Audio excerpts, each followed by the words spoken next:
Hi guys, Kellen and I spend all of our time trying to figure out how to navigate complicated cannabis challenges. Today, we're excited to bring to you a solution for your accounting needs.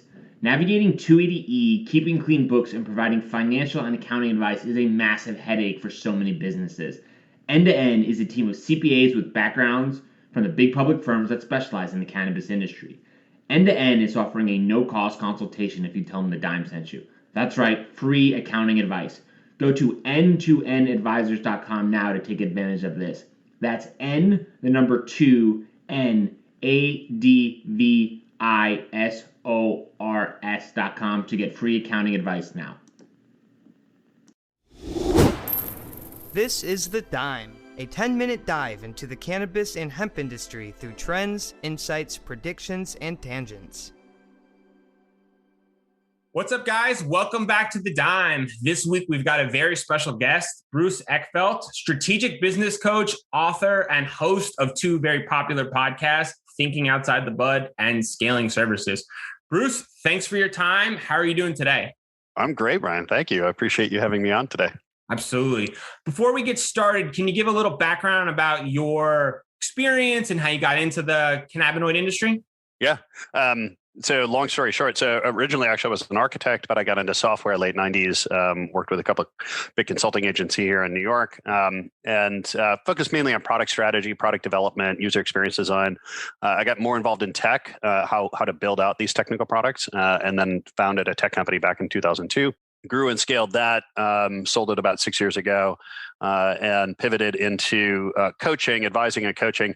And I picked up a couple of cannabis clients pretty quickly and just got fascinated by the space. Personally, was not a big cannabis user up until about 5 years ago. I broke my back. And so I ended up 17-hour surgery and recovery. And someone said, hey, you should try cannabis.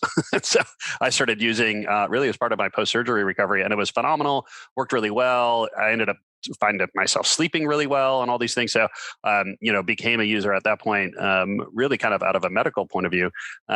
And started the podcast to really build up my network, understand the space better from a business point of view. And for the last 4 or 5 years now, I've been working, probably about half my business has been focused on cannabis and cannabis-related companies, helping them figure out how to grow and scale, right? And it's really strategic coaching, right? So I help them, CEOs and leadership teams, figure out what their strategy is, how are they going to execute on it, how to build up their company, how to build up the culture, how to build up the team, and just work with them on that process. Awesome. And this week, I think the topic is perfect for your background and the kind of blend between the in-industry and the outside industry. So yeah. I guess the first question I have for you would be, what is the number one issue that arises in cannabis that is typically overlooked by outside industry? I think with number one, I don't know. There's many number ones, I guess. I think the biggest one is the perception that, there's just all this money in cannabis and it's, falling off the trees or falling off the plants and you just need to stand there with your arms open and you're going to make gobs of money. The fact is like any industry, there's challenges, right? And the whole reason that, not everyone is in it is because you have to figure out how to navigate those challenges. There are particular ones in cannabis which are hard, mainly or a lot of them kind of stemming from the fact that we're still federally illegal.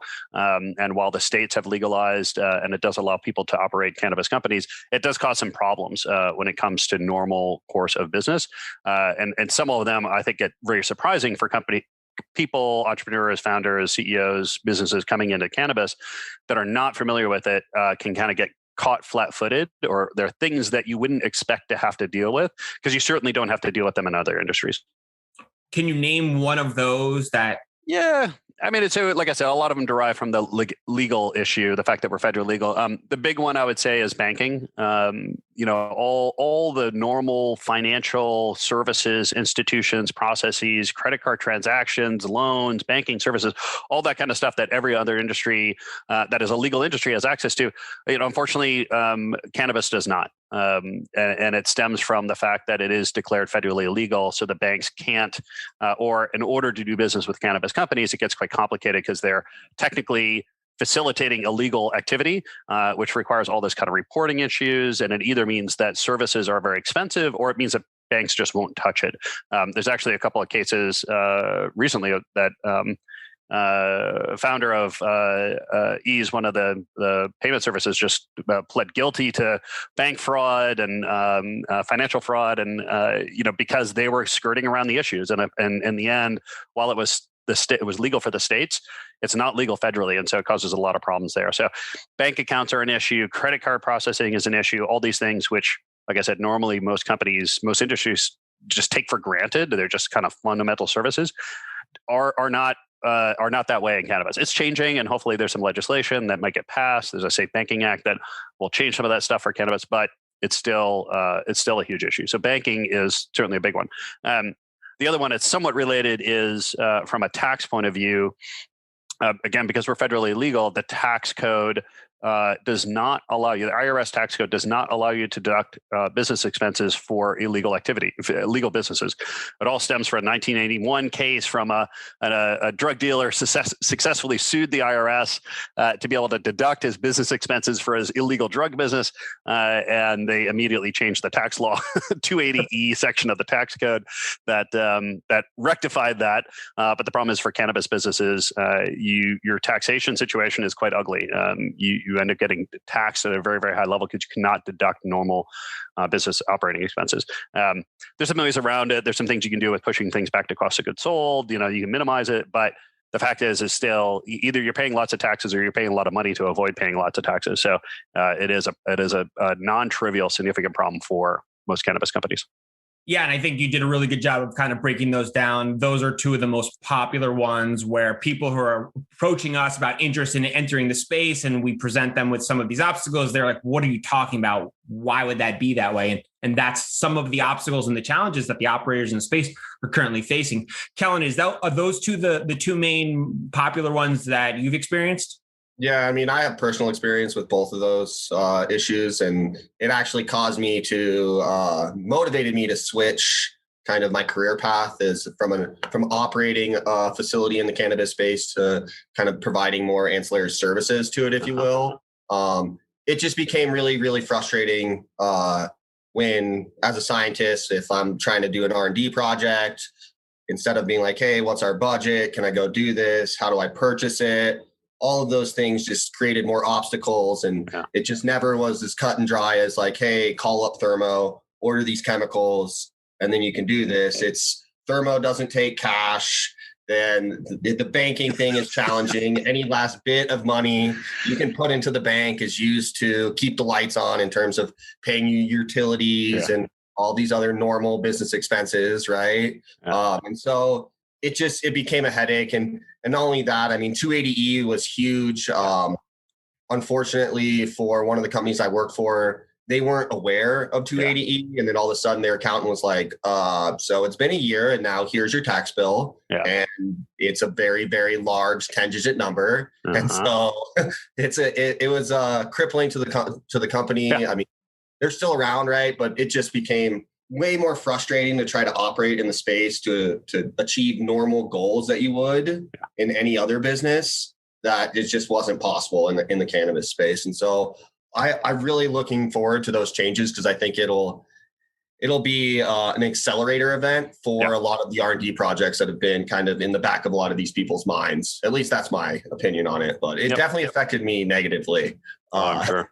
I've heard horror stories of people trying to pay their tax bill, and because they're dealing with cash. It turns out the IRS does not like it when you pay your tax bill by cash, so they actually charge you. I can't remember if it's 5% or 10% or something like that. So not only do you have to pay more tax than everyone else, but if you're paying in cash, you got to pay a premium surcharge.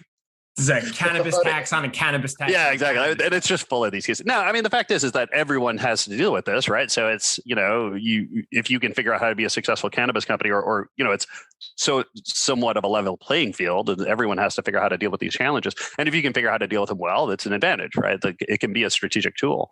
I mean, the other ones that I think that people don't think about it as much, I mean, certainly there's the state line issue. So one of the big challenges, if you're a plant touching company, normally you would centralize all your operations. You would, figure out how to, manufacture in one spot and then distribute. Well, you can't do that with cannabis. If you're touching plant, or if the material you have is containing THC, you can't cross state lines. So you see these kind of crazy things of people like putting machinery on flatbeds, and they drive it across the state line with nothing in it so they can take the packaging machine to the next state and do their packaging there on Tuesdays, and then they run it to a different state on Wednesdays. I mean, there's ways of getting around it, but this whole state line thing can be really interesting in terms of how it affects operations and your strategy. And then the other one that I think is just kind of coming to bear right now is all the intellectual property and the protection from an IP point of view, is that, again, because we're federally legal, you cannot use federal services or federal courts to protect IP related to cannabis specific claims, right? So you can get around it by doing kind of this is an herbal extraction technology, or brands that are not cannabis specific and stuff. But trademarked intellectual property is still kind of up in the air, and exactly how some of this stuff is going to play out. Again, you can do some of the stuff at the state level, but it's complicated. If you're operating in California and you want to protect your stuff in Colorado, well, if someone else has already captured that in Colorado, it's a state by state game. So I think these things end up really kind of changing the context, changing the playing field for a lot of folks in terms of how you approach cannabis or how you grow and scale a cannabis company. I want to ask a side question on the first point is, as these regulations adjust and these vertically integrated companies decide, okay, we're not really the strongest in cultivation, we're better in processing or in distribution. Do you see a lot of these companies that have scaled to vertical integrations kind of selling off bits and pieces and then reorging and doubling down on their strengths? So how do you kind of see that working out? Because that's going to be a big strategic differences as these companies kind of throw back their card and decide, okay, we're going to focus on our strengths now and really double down in those areas. Yeah. Well, I mean, you see this playing out in lots of different industries. I mean, if you look at microprocessors, if you look at, the PC market, Apple took a very proprietary, integrated approach, right? They own everything from the retail side to the manufacturing, the software design, chip manufacturing. I mean, they're a highly vertically integrated group. Other people like Windows and Microsoft and stuff like that would, took a very, hey, we're just going to build the operating system. Everyone else can build the machines. Anyone can write software for it. So it's a little bit of a strategy or a little bit of a market maturity. What I generally find is that early markets, successful companies tend to be vertically integrated because there's no standards and there's no ecosystem to be able to have specialization, right? So you've got to do the growing, you've got to process, you've got to brand it, you've got to dispense it, you've got to you have to control a lot of it to be able to create the product you want. As a market matures, you will see standards, you will see ecosystem, a market for the various pieces. So now I can say, look, we're really great at processing. I don't have to grow because that's the only way I know what I'm going to get. There are standards, there are ways of verified. There's a market for it. I can go buy biomass, at a quality and a volume and in a way that I want to be able to process, and vice versa. Like I don't need to be able to do the dispensing. I don't need to do the branding and the packaging. Other people can be experts in that. But it takes a while for that market to mature, for enough players to be in there where there's competitive pricing. And you'll see, I think some groups will still want to have a high degree of vertical integration just because of the nature of what they're producing and the control that they want over it. But I think generally you'll see specialization happen over time. People will choose that part of the chain that they want to be really, really good at, and they will focus on that and let other people do what they do well. Yeah, I think that's a great breakdown. And then kind of going back to the 280E, I don't think our listeners really understand how much of a hindrance that is in some of these large operators from like a cash standpoint. And some of these business expenses that are not able to be written off, once they're able to, what's that going to look like to their books for their valuation standpoint? I mean, is that just going to be cash that's all of a sudden available for them? To some extent. I guess I generally assume that valuations have anticipated or have baked in that price, right? Like baked in the fact that this will happen at some point. Now, as that becomes more or less likely in a shorter or long period of time, those valuations may change a little bit. But people have already kind of valued that. People assume, and I think with reasonable, it's reasonable to assume that at some point that stuff will get rectified or that it will get changed. It's a little bit of game of when. In terms of how it impacts the businesses, to some extent, yes, it means that they'll have more capital to kind of grow and scale. But quite honestly, it's going to happen with everyone at the same time. And like I said, it's somewhat baked into the price. So I think they're I think it's more of an issue if it doesn't happen sooner rather than later. How hard is it going to be for some of these companies? I don't think it's going to be like all of a sudden everything just starts to explode because the 280 is changed. But yeah, it's going to be, it's going to shift the finances and how people deal with the business side. Let's talk about Anchor. If you haven't heard about Anchor, it's the easiest way to make a podcast. Let me explain. It's free. That's right. No more excuses. Get your lazy ass off the couch. Go start a podcast. There's the creation tool that allows you to record and edit your podcast right from your phone or computer. Once again, no more excuses. Anchor will distribute your podcast for you so it can be heard on Spotify, Apple Podcasts, and many more. Couldn't be easier. Even better, you can make money from your podcast with no minimum listenership. That's right. They're paying us for this ad. Thank you very much, Anchor. Download the free Anchor app or go to anchor.fm to get started now. And I wonder, as more time goes on, is there going to be more of a separation between the small guys and the big guys? Because that difference, like you were saying before, about understanding how the game is played and being able to put things in different buckets is an expensive one. And cannabis at its core is an extremely expensive one. So do you think the difference between the small guys and the big guys is really separating? Or do you think there's still an opportunity for one of these smaller fish that's maybe not as popular to catch a Trulia, a Green Thumbs, a Cresco in a large scale way? Well, I think there's always going to be opportunities at various levels of the market. I mean, I don't think that it means that you're gonna crowd out all of the smaller players. But yes, honestly, I don't think it's so much the smaller and the big players inside cannabis right now. It's the big players outside of cannabis that are going to get into cannabis, right? When big pharma gets involved in this, I mean, even the Crescos and stuff, they're going to get clobbered, right? So it's I think you're dealing with, you've got the really small fish and these medium fish, which are the large fish right now, but you don't, the megalodons still haven't come in to the waters yet, right? And when the laws change and federal stance changes, yeah, you're going to see, big shifts in the market.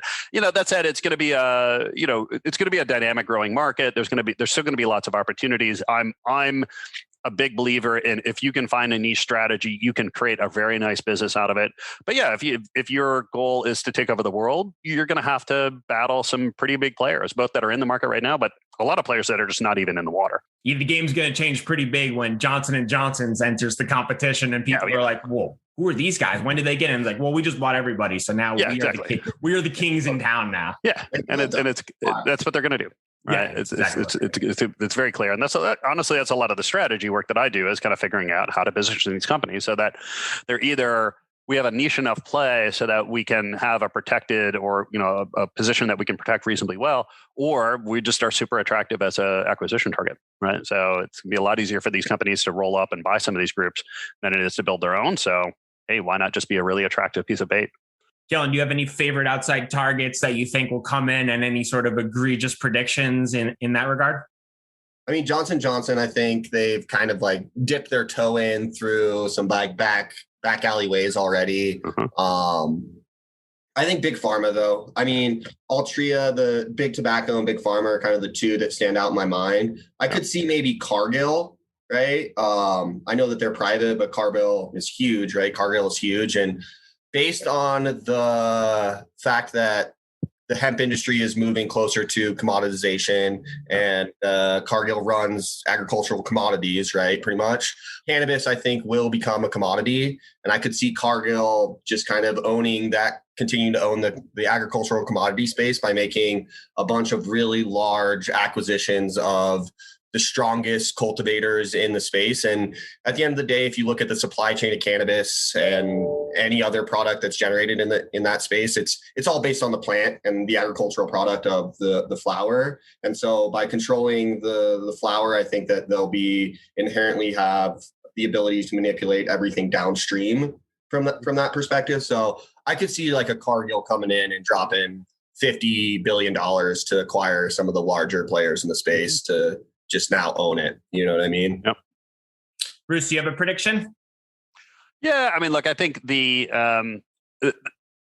challenge is, or I think that the thing about cannabis is multi sort of threaded, right? I mean, we've got the medical side, we've got adult use side, we've got hemp, we've got industrial hemp, the CBD, like there's various pieces here. I think some of these are going to play out in different ways. I think the I think industrial hemp is going to be its own thing, right? I think, and until those markets really mature, until all those production chains, can accept hemp fiber versus pulp versus wood fiber, like that will be its own thing. I think the question on the kind of consumable cannabis side, yeah, I mean, I would expect that you're going to end up with something like we have in, say beer and alcohol, where you've got some big players, right? You've got the Budweisers, you've got the Coors, you've got these big national brands, and then you've got all these kind of craft brands that are regional and local, that are still strong, great companies. And yes, they get kind of bought up by the bigger players once they get big enough and stuff. But I think you'll see some kind of market distribution that looks like that in the cannabis space. And I think mainly because it's going to be both kind of a consumable, but it's also going to have this kind of artisan craft angle to it as well. So I think you're always going to have some kind of craft element to cannabis, particularly on the flower side. Yeah, I also wonder if first mover advantage is in play here, because the space is so dynamic that if one of these large Budweiser or Pepsi comes in and purchases a large conglomerate, is that going to be a strategic advantage, or is that going to hurt them because then one of their competitors could pivot in? It's going to be such an interesting chess match from like a strategy dynamic to understand when the right time is to attract one of these partners and to gobble up one of these larger fish that say, hey, like, we're a buyout candidate, and kind of how that unfolds and at the speed that unfolds. There's so many variables in play. It's going to make a really interesting next 6 to 12 months. I mean, the challenge is this is unlike any other industry because of this federal legalization issue. So in any other industry where you'd have an early stage, you'd have an early stage industry and things develop, you've got these early players and they grow, and then the bigger players start to come in and they start to roll up and they can start to consolidate. It all happens kind of naturally and fluid. Right now, the problem is the big players, they're relegated to the sidelines because of the legal issues. So all of these companies are kind of growing in this petri dish, and and they're getting bigger than they normally would, and things are kind of playing out in this weird microcosm. And then all of a sudden, someone's going to blow a whistle, and all of these new players are going to come onto the field, and it's going to be, I don't know. I mean, I think it's going to be pretty dramatic. I think there's going to be, first mover advantage. I think everyone's going to want to move quickly because there's no reason not to. There's nothing yet to be figured out, or at least there's no like, oh, let's dip our toe in the water. Like the water is going. I mean, like people just need to get into space. They're just not because of the legal side. So I think you're going to see a lot of big, bold moves very, very quickly by the big players. And then it's going to calm, or things are going to kind of play out. And then you'll start to see more activity 6-12 months afterwards. Because I think everyone, these players are literally, they're teed up on the sidelines. They've got their bags of cash and they're just waiting for that whistle to go. Yeah, we've heard some rumblings too. And it just, if some of the things that we've heard go down, it's just an absolute game changer and just changes the dynamic of how the whole space is played. So it'll definitely be a fun. I think the one dynamic that will really impact things is I think you're still going to have a state by state market, because these states are not going to just, oh, great, we're federally legal. Like anyone can sell weed in my state now. Like, no, they drop millions of dollars on these licenses and everything. So I think the big issue is going to be this, what states put in place, or what restrictions and policies states put in place to handle interstate sale of cannabis. It's not going to be an immediate federal market, right? It's going to look fairly similar from how the markets play out and how the state by state commerce works. I mean, you'll probably have some things change fairly quickly around it, but it's going to take a while for that really to reformulate. Cool. Before we do predictions, we ask all of our guests 2 questions. In your experience, the biggest lesson that you've learned or takeaway to kind of express on to the next generation on, in my experience in cannabis, I've learned. So my experience in cannabis, I've learned that not to make any assumptions. I mean, that's kind of true in life, but I think, most of my harder learnings in cannabis, both directly and indirectly, have been because I've assumed that other industries work this way, or that's the way it works other places, that this is the way it must work in cannabis. And so I'm constantly double checking myself in terms of, okay, can I reasonably make this assumption over here? I would say that's kind of the big takeaway for me. That's a good one. And the last time you consumed any cannabinoids? I don't know. So let's go I mean, we've had people on the show do it, so it's instantaneous. This is only an audio recording, but if it was a video, I think people would enjoy that moment. So prediction time. Which of the issues today will be the first to change, and which one do you think will have the biggest impact? Bruce, you go first. I think the banking stuff, I think there's so much pressure on the banking side because it doesn't help anybody. I mean, no one likes the banking situation right now. So I suspect you'll get some change on the banking side. I think that's going to be pretty big. I mean, look, I think the federal, changing federal scheduling of cannabis is going to be huge. I don't think it's going to happen as quickly as we kind of hope. And I actually don't think it's going to be quite as huge as we think it's going to be, because there's so many ripple effects that have to happen once that changes, that it's not going to be like, okay, I wake up tomorrow morning and all of a sudden there's, cannabis plants everywhere, growing around me. It's going to take a while. I mean, I agree. I think banking is going to facilitate the largest change in the space. I mean, you're talking getting access to these large companies that are trying to grow as fast as possible. And now you're giving them access to the gasoline they need to grow. So being able to take loans and generate capital through the banking system for growth is going to be an absolute game changer right now, in my opinion. Mm-hmm. I wish you guys didn't say banking, because I definitely agree with that. And from some of the reading that I've done, it's March 5th today. And some of the rumors have been early March. So the second or third week in March, something like that could be introduced. And hopefully that's what does go down. Obviously, the guy in the IRS came out, I think, last week and said that he's not happy with the cash stipulation. And you can understand why, right? It's dangerous and it's harder for him. So if he's making noise like that, obviously there's some conversations going on, and hopefully we'll get some change soon, and that the space can get some of the much needed relief it deserves. Yeah. So Bruce, where can our listeners find you, get in touch with you? Do you have any social media handles you want to shout out? Yeah, easiest way, my website is eckfeldt.com, eckfeldt.com. My email is just bruce@eckfeldt.com. I'm Bruce Eckfeldt on Instagram and LinkedIn and things like that. I'm pretty unique in terms of a name. You should be able to find me. Podcast is thinkingoutsidethebud.com. So you can find the website, and then we're on all the major platforms. So you can search for us there. Great. We'll link it up all in the show notes. And for all the listeners out there, thanks for subscribing. Please leave us a review, and then check out Bruce's podcast. It's awesome, especially the one with Kellan on it. Thanks everyone for their time.